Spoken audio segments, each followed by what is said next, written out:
Hey guys, তো আমরা এলা যাই আছো ঘুরির ভিতরে সবথেকে বড় ফুটবল টুর্নামেন্ট IFL। তো যেহেতু আমরা হইলাম আমন্ত্রিত গেস্ট অতিথিবৃন্দ, তো ওতে আরো বহুত ভাই ব্রাদার আসবে, আমার সাথে সবার সাথে মজা হবে। কাকে জান আসবে? এই যে এমপি এমপি, আরে ভাই মনোজ পেওল। ওকে, মনোজ পাল। মনোজ পাল, তো দেখ মনোজ পাল ভাই, কেবি ভাই, কেবি, আরে কলম ভারী অ্যাকচুয়ালি। তো আমরা আজকে সবার সাথে খেলা করবো সারি সারি। তো ওইখানে যা দেখা হবো নাচি। গরিপুরের এই জায়গাটা হয়তো নতুন করে পরিচয় করে দেওয়ার মতো কিছু নাই, কারণ এত সুন্দর এত পিসফুল একটা জায়গা।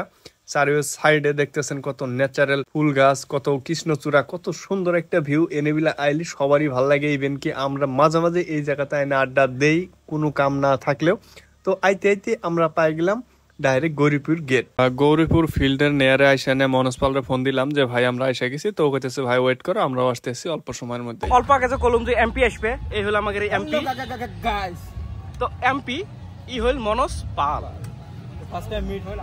তো এই ভাইজানকে দেখছো মনোজ পালের সাথে বাঁশবাগানত দেখছো। অ্যাকচুয়ালি এই ভাই বাঁশবাগানত দেখছো। মুই এই যে আমরা আছি এই পাশে, আমরা একটু হাতটা মিলি নে, হাত দিয়ে পোষাবো না।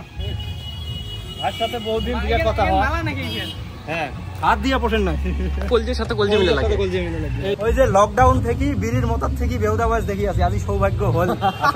যাই হোক, এই মালটার কন্টেন্ট বহুত আগে থেকে আমি দেখি, তারপরে বহুত দিন থেকে কন্ট্যাক্টও হয়, কথাও হয়। কিন্তু মানে ভাগ্যর কি নির্মম পরিহাস, এই কদিনে দেখা হয় না, আজকে হইলো। তো যাই হোক, খবরও সবকিছু মিলিয়ে ভালো লাগতেছে। বহুত হার্ড ওয়ার্কার একটা ম্যান, মানে বহুত হার্ড ওয়ার্ক করে বহুত। তো বহুত বিস্তারিত আরো ব্লগের মতো বহুত কিছুই থাকবো। তো বর্তমান অল্প টায়ার্ড হয়ে আছি। এত খিদা লাগছাল কোনো কথা নাই। ডাইরেক্ট পাপড়ি চাটের একটা দোকান দেখলাম, মানে ফুচকার দোকান। যায় নাই, পাপড়ি চাট বিন্দাস, সবাই একদম মনের সুখে খাই নিলাম। খাওয়ার সাথে সাথে রওনা দিছিলাম ফিল্ডের দিকে। তারপরে কয়টা ভাই ব্রাদার এসে চিনার পরে গেল ভাই তোমার ভিডিও দেখি। তো সবাই এসে এত ভালো পাওয়া দিল, ভালো পাওয়া দিল, যেটা আর কি বিলিভ করা যায় না যে মানুষ আমাকে এত ভালো পায়।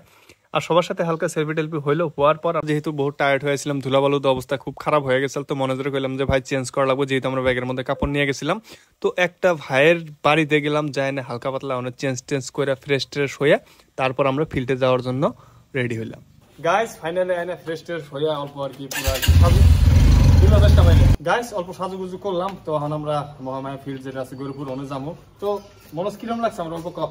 একদম so Khatra, so handsome, so একদম ভাই ভাই খাই কাইন্ডা দিমু আবার, যেহেতু অত হ্যান্ডসামও না অত খাতরাও না, যেহেতু দুইটা ফটলে একটা দিও। দুজনে আমরা সেম, কয়লা ধুলে ময়লা যাবো না। তো চলো। তো ফাইনালি আমরা ফিল্ডে আসলাম। আসার পর দেখি খেলা স্টার্ট হয়ে গেছিলাম। যেহেতু আমরা গেস্ট, আমাদের জন্য এক্সট্রা একটা জায়গা রাখছিল, ওই জায়গাতে বই আমরা খেলাটা এনজয় করে আসছিলাম। এর মধ্যে কটা ভাই ডাহাডাই শুরু করে দিল যে ভাই আসো, অল্প নিচে আসো। তারপরে কোনো বুদ্ধি নাই, নিচে গেলাম। সবার ভালো পাওয়ার সাথে হাইরা জায়গা, যেহেতু এই মানুষগুলো আমাদের ভিডিও দেখে আজকে হয়তো আমাদের আর কি মানুষ চিনে। তো সবার সাথে হালকা ফটোশুট হইলো, বহুতই ভালো লাগলো। হাতসাত মিলাইলাম, সবকিছু মিলে ওভারঅল বহুতই মজার একটা মোমেন্ট আসছিল। আর সবকিছু মিলে চিল একটা মোমেন্ট গেছে, বহুতই ভালো লাগছে। এটা হলো গণেশ আখড়া, মানে গরিবের ভিতরে, বহুতই ভালো লাগলো। আমরা অ্যাকচুয়ালি জানি নাই, জানলে বহুত আগে আসতাম। তারপরে মনোজ নিয়ে আসলো, আড্ডা মেরে আলাদা শান্তি লাগলো। হ্যাঁ, আড্ডা মেরে আলাদা শান্তি লাগলো। আর ব্যাকগ্রাউন্ডে দেখেন কত সুন্দর সুন্দর মানে দৃশ্য। অ্যাকচুয়ালি সন্ধ্যা হয়ে গেছে, জানি না কত সুন্দর দেখা গেছে। ঘোরাঘুরির পর সবাই মিলে যায় আছি এখন বাড়ি, মানে অ্যাকচুয়ালি মনোজগরের বাড়ির জামু যায় না। রাতটা স্টে করবো, করার পর কালকে আমরা ঘোরাঘুরি করবো। যদি ভালো লাগে থাকে ভিডিওটা, তাহলে অবশ্যই ফেসবুকে দেখে থাকলে ফলো করে, ইউটিউবে দেখে থাকলে সাবস্ক্রাইব করো। Love you, bye by.